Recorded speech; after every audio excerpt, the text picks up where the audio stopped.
Hello everyone, welcome to my channel physics by Neetu. हमने अपने last वाले लेक्चर में सेंटर ऑफ मास से रिलेटेड कुछ न्यूमेरिकल डिस्कस किए थे।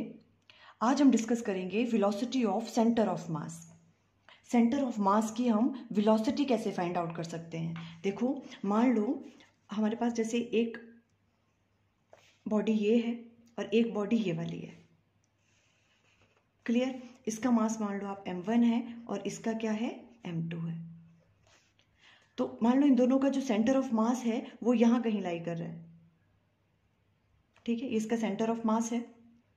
अब अगर ये वाली बॉडी इस डायरेक्शन में या इस डायरेक्शन में कहीं भी मूव कर रही है और ये वाली बॉडी भी मूव कर रही है किसी वेलोसिटी से, ठीक है, तो जो इसका सेंटर ऑफ मास होगा इनका, वो भी तो किसी न किसी वेलोसिटी से मूव करेगा, है ना। उस सेंटर ऑफ मास की वेलोसिटी हम कैसे फाइंड आउट करेंगे, देखो आज हम उसके बारे में डिस्कस कर रहे हैं। क्लियर? अब देखो, ऐसा भी हो सकता है कि ये जो सेंटर ऑफ मास है ये रेस्ट पे ही रहे, ये किसी वेलोसिटी से मूव ही ना करे। वो कब पॉसिबल है, जब ये दोनों मास m और मास m2 जो हैं ये क्या करें, इनकी वेलोसिटी का कॉम्बिनेशन इस तरह का हो कि उसकी वजह से क्या हो रहा है, जो आपके पास सेंटर ऑफ मास है वो क्या हो रहा है, वो चेंज ही नहीं कर रहा है। वो जिस पोजीशन पे पहले था उसी पोजीशन पे, मींस रेस्ट पे रहेगा सेंटर ऑफ मास। ठीक है, वो हम जब न्यूमेरिकल आगे डिस्कस करेंगे तब आपको ज़्यादा क्लियर होगा। क्लियर? ऐसा भी हो सकता है कि ये डिपेंड करता है कि इन दोनों की वेलोसिटी का कॉम्बिनेशन किस तरह का है। ऐसा भी हो सकता है कि जो सेंटर ऑफ मास है वो किस पे रहे, रेस्ट पर ही रहे। क्लियर? तो देखो हम इसको किस तरह से करेंगे। सबसे पहले देखो, हमने ये वाली चीज़ अंडरस्टैंड की थी, ये वाई एक्सिस है, ये एक्स एक्सिस है। ठीक है, हमने क्या फाइंड आउट किया था, position vector of A centre of mass. उसमें हमने कैसे कंसीडर किया था कि मान लो यहाँ पे आपके पास कोई बॉडी है, ठीक है, ये वाली बॉडी है यहाँ पे मान लो, है ना। इसका मास क्या है यहाँ पे, m1, और एक बॉडी आपकी यहाँ पे है, इसका मास क्या है, m2 है ना। अब देखो इसका जो पोजीशन वेक्टर है, ये पोजीशन वेक्टर हमने क्या लिया था यहाँ पे, इसका पोजीशन वेक्टर क्या है आपके पास, r1, और इसका पोजीशन वेक्टर था r2। क्लियर? ये वाला जो है आपके पास, ये क्या है आपके पास, पोजीशन वेक्टर r1 मास m1 के लिए, और ये हो गया पोजीशन वेक्टर m2 मास के लिए। ठीक है, और इनका सेंटर ऑफ मास मान लो इसको हम ज्वाइन कर लें, तो सेंटर ऑफ मास मान लो इसका कहीं यहाँ पे है। ठीक है, और सेंटर ऑफ मास का जो पोजीशन वेक्टर है वो हमने किससे किया था, डिनोट कैपिटल R से, RCOM, centre of mass, position vector of centre of mass, है ना। इस तरह से किया था। और इसको निकालने का देखो फॉर्मूला क्या होता था, हमने किस तरह से राइट डाउन करते हैं, R सेंटर ऑफ मास। क्या फॉर्मूला होता है इसका, m1 r1 plus m2 r2 up to so on, कितने भी हो सकते हैं यहाँ पे, है ना, divided by m1 plus m2 plus so on. Clear? अगर आपको n नंबर ऑफ बॉडीज हैं तो आप यहाँ पे राइट डाउन कर लोगे mn rn और यहाँ पे mn। क्लियर है ये वाली चीज तो, है ना। अब देखो अगर हम इसे डिफ्रेंशिएट कर दें,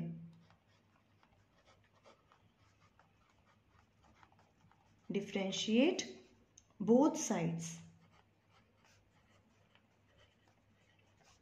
विथ रिस्पेक्ट टू t के साथ, इसको डिफ्रेंशिएट कर दें अगर हम, क्लियर है, तो देखो क्या करेंगे हम इसमें, d डिवाइडेड बाय dt, इस तरह से करेंगे, है ना, इक्वल टू इसको भी डिफ्रेंशिएट करेंगे तो यहां पर क्या आ जाएगा, डेरिवेटिव ऑफ इस पूरे का m1 r1 plus m2 r2 plus so on, and divided by क्या आ जाएगा, m1 plus m2 plus so on.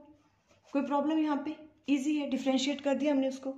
ठीक है, ओके। अब देखो D R divided by D T, ये है क्या, देखो आर क्या होता है, पोजीशन वेक्टर, है ना। अगर हम इसको एक्स वाई और जेड के कोऑर्डिनेट में राइट डाउन करें अगर, है ना, तो D x divided by D T, तो रेट ऑफ चेंज ऑफ क्या हो गया, डिस्प्लेसमेंट, और वो क्या होता है, वेलोसिटी, है ना। तो ये किसकी आ गई वेलोसिटी, सेंटर ऑफ मास की, VCOM सेंटर ऑफ मास, उसकी वेलोसिटी आ गई। क्लियर? और यहाँ पर देखो m1 प्लस m2 प्लस ये सो ऑन, ये तो क्या है, कांस्टेंट टर्म है ना, तो ये तो क्या आ जाएगी, इसकी तो डिफ्रेंशिएशन नहीं होगी, है ना, तो इसे हम राइट डाउन कर सकते हैं यहाँ पे m1 plus m2 plus so on. ठीक है, और यहाँ पे आ जाएगा आपके पास देखो dt ऑफ किसका m1 r1 plus m2 r2 plus so on. इस तरह से राइट डाउन करेंगे इसको। क्लियर? ओके, अब देखो, अब हम यहाँ पे राइट डाउन करेंगे 1 divided by m1 plus m2 plus so on. और जब यहाँ पे हम डेरिवेटिव लेंगे देखो तो यहाँ पर भी क्या आएगा, m1 क्या है यहाँ पे कांस्टेंट, तो बाहर आएगा और साथ में क्या आ जाएगा d r1 divided by dt plus यहाँ पर भी m2 क्या है कांस्टेंट, है ना, कांस्टेंट टर्म है तो उसे हम पहले राइट डाउन कर लेते हैं और dr2 divided by dt plus so on. इस तरह से राइट डाउन करेंगे। कोई प्रॉब्लम यहाँ पे? क्लियर? ओके, अब देखो हम इसे कैसे राइट डाउन कर सकते हैं। देखो मैं इसको नीचे राइट डाउन कर रही हूँ, इसे हम अगर राइट डाउन करते हैं तो देखो क्या होगा, m1 dr1 divided by dt, dx divided by dt होगा, है ना, पोजीशन वेक्टर ही है, तो इसे हम राइट डाउन कर सकते हैं v1 प्लस, और यहाँ क्या रख सकते हैं m2 v2 up to so on divided by, ये वाली चीज राइट डाउन कर रही हूँ मैं, m1 plus m2 plus so on. इस तरह से राइट डाउन कर सकते हैं हम किसको, velocity of centre of mass को। तो ये आपके पास फॉर्मूला आ गया। देखो हम यहाँ पे दोबारा से इसे राइट डाउन कर लेते हैं। क्या फॉर्मूला आ गया हमारे पास, v सेंटर ऑफ मास की वेलोसिटी है उसे हम राइट डाउन कर सकते हैं m1 v1 plus m2 v2 up to so on equal to किसके बराबर होगा, m1 plus m2 to so on. Clear? ये वाला फॉर्मूला है। अब देखो हम किस तरह से इसके जो न्यूमेरिकल्स हैं वो हम किस तरह से सॉल्व करेंगे। हम 1 और 2 न्यूमेरिकल सॉल्व करेंगे। क्लियर? देखो इसको, ये वाला पोर्शन है, वैसे ये आपके एग्जाम में नहीं आएगा, सिंपल आपको फॉर्मूला याद रखना है। क्लियर? फिर भी देखो आपको अच्छे से एक बार देख लो कैसे किया हमने। ये मास m1 लिया, ये m2, इसका पोजीशन वेक्टर r1 है, ये इसका r2 ले लिया, ये हमें चीज पता है। इस तरह से डिफ्रेंशिएट किया और यहाँ से हम ये वाली चीज राइट डाउन कर सकते हैं। अब देखो हम क्वेश्चन किस तरह से सॉल्व करेंगे। ये न्यूमेरिकल आपके पास 2 masses of 4 kg and 10 kg are separated by some distance. Now they started moving towards each other with velocity 2 meter per second and 6 meter per second. Calculate velocity of center of mass. Question में आपको क्या कह रहे हैं, देखो एक body आपके पास यहां पे है, ठीक है, और दूसरी बॉडी आपके पास ये वाली है, ठीक है। इस बॉडी का मास आपको गिवन है 4 kg एंड इसका है 10 kg। फिर क्या कह रहे हैं, ये डिस्टेंस आपको गिवन नहीं है इसमें, ठीक है। इस तरह के क्वेश्चंस आएंगे, देखो तो आप ऐसे सॉल्व करोगे। Now they started moving towards each other. अब ये इसकी तरफ मूव करना स्टार्ट कर दिया और इसने इसकी तरफ मूव करना स्टार्ट कर दिया, ठीक है। Moving start moving towards each other with velocity 2 metre per second. ये किस वेलोसिटी से मूव कर रहा है, इस डायरेक्शन में 2 metre per second and 6 metre per second. और ये कैसे मूव करना स्टार्ट कर रहा है, इसी डायरेक्शन में, टुवर्ड्स ईच अदर है ना, तो इस डायरेक्शन में मूव कर रहा है वो, किस वेलोसिटी से, 6 मीटर पर सेकेंड से। Calculate velocity of centre of mass. देखो अभी पहले इसका सेंटर ऑफ मास कहाँ पे होगा, बिकॉज जिसका मास ज्यादा होता है बॉडी का उसकी तरफ को होता है सेंटर ऑफ मास। मान लो यहाँ पे होता कहीं इनिशियल स्टेज पे, ठीक है। अब ये 2 मीटर पर सेकेंड इस तरफ को मूव करना स्टार्ट कर गया और ये इस तरफ को 6 मीटर पर सेकेंड। अब बताओ जो सेंटर ऑफ मास है ये किस वेलोसिटी से मूव करेगा और किस डायरेक्शन की तरफ को मूव करेगा, ठीक है। इसमें डायरेक्शन भी मैटर कर रहा है बिकॉज हम वेलोसिटी की बात कर रहे हैं। वेलोसिटी क्या है, वेक्टर क्वांटिटी, ठीक है। तो अगर अभी हम मान रहे हैं कि इस डायरेक्शन में ये जो है आपके पास राइट साइड में ये पॉजिटिव डायरेक्शन ले रहे हैं हम, ठीक है, तो अगर इस डायरेक्शन में होगा तो उसे हम क्या लेंगे, नेगेटिव। क्लियर? ओके, अब देखो हमें फॉर्मूला पता है। फॉर्मूला क्या होता है, velocity of centre of mass का m1 v1 plus m2 v2 divided by m1 plus m2। Clear? Okay, तो अब देखो वैल्यूज पुट करेंगे हम। m1 है आपके पास 4 और v1 किस वेलोसिटी से मूव कर रहा है, ये इस डायरेक्शन में, है ना, तो ये वाली पॉजिटिव ले रहे हैं हम डायरेक्शन, तो यहाँ आ गया 2 प्लस m2 कितना है आपके पास 10 और ये किस वेलोसिटी से मूव कर रहा है 6 मीटर बट इस डायरेक्शन में, तो हम इसे क्या लेंगे, नेगेटिव, तो यहाँ पे -6 आएगा। ये चीज आपको याद रखनी है, ठीक है। Divided by m1 plus m2 वो आ गया 4 प्लस 10, ठीक है। अब इसे सॉल्व कर लो, सॉल्व करके कितना आ गया देखो 8 और यहाँ पे आ जाएगा -60, plus minus minus divided by यहाँ पे क्या आ जाएगा आपके पास 14, है ना, और ये आ गया आपके पास कितना -52 डिवाइडेड बाय 14 चला गया, और यहाँ पे अगर 2 से करेंगे तो 26 आ गया। क्लियर? तो ये आ गया आपके पास -26 डिवाइडेड बाय 7, और इसे हम जब सॉल्व करेंगे तो क्या आ जाएगी वैल्यू, देखो इसमें -3.7 मीटर पर सेकेंड विजिबल है आपको, -3.7 मीटर पर सेकेंड आ गई आपकी सेंटर ऑफ मास की वेलोसिटी। देखो माइनस आ रहा है यहाँ पे, है ना, यहीं से क्लियर हो गया। इट मीन्स इसकी वेलोसिटी किस डायरेक्शन में है, सेंटर ऑफ मास की इस डायरेक्शन में है ना, और वो क्या है 3.7 मीटर पर सेकेंड। आपको ये अगर ये ध्यान रखना है, वेलोसिटी क्या है वेक्टर क्वांटिटी, तो आपको साइंस दिमाग पे रखने अच्छे से। इसको अगर हम पॉजिटिव डायरेक्शन ले रहे हैं तो इस डायरेक्शन को क्या लेंगे नेगेटिव। तो इस तरह से जो सेंटर ऑफ मास है वो किस तरफ, वो उसकी वेलोसिटी क्या होगी 3.7 मीटर पर सेकेंड, और किस डायरेक्शन में, इस डायरेक्शन में टुवर्ड्स 4 kg, इस तरफ को जो है उसकी वेलोसिटी होगी, मूव करेगा वो। क्लियर? इस तरह के क्वेश्चंस आ सकते हैं। देखो अब देखो एक नेक्स्ट क्वेश्चन हम ले रहे हैं। क्वेश्चन को इस तरह से चेंज करके भी पूछ सकते हैं। क्वेश्चन है if 2 bodies of mass 10 kg and 20 kg are separated by some distance. आपके पास 2 बॉडीज हैं, एक बॉडी ये वाली है और एक बॉडी ये है, ठीक है, इनके बीच में कोई डिस्टेंस है, ये कितने की है 10 kg मास की है, और ये कितनी है आपके पास 20 kg मास की है। If 10 kg mass start moving towards 20 kg mass with the velocity of 5 metre per second, ये वाली बॉडी 5 मीटर पर सेकेंड से 20 kg मास की बॉडी की तरफ को मूव कर रही है, तो इसकी वेलोसिटी कितनी होगी 5 मीटर पर सेकेंड इस डायरेक्शन में। क्लियर है?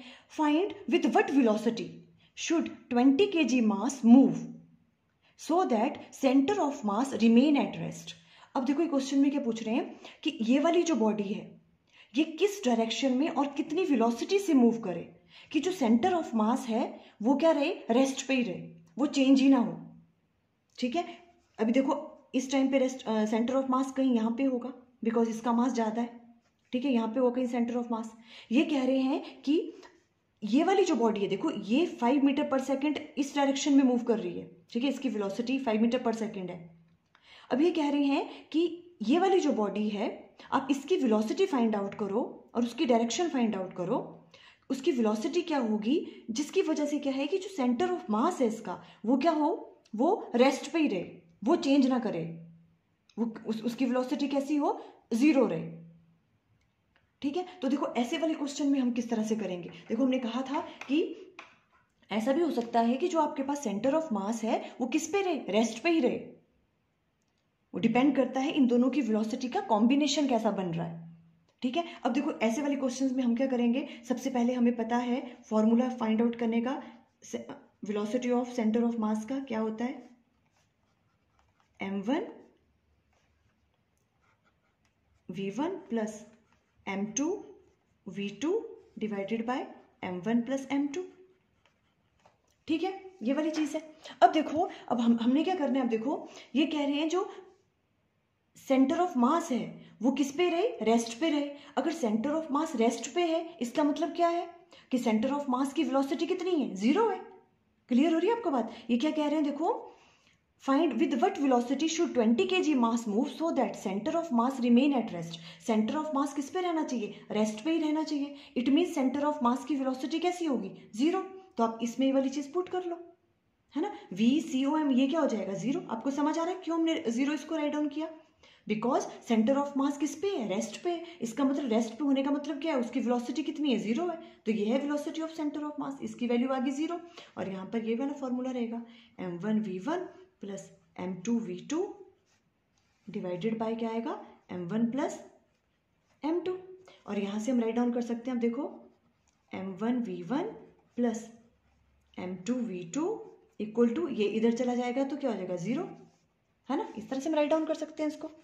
क्लियर? ओके, अब देखो यहाँ पे हम राइट डाउन कर रहे हैं, यहाँ पर क्या आएगा अब आपके पास, देखो m1 v1 plus m2 v2 equal to 0।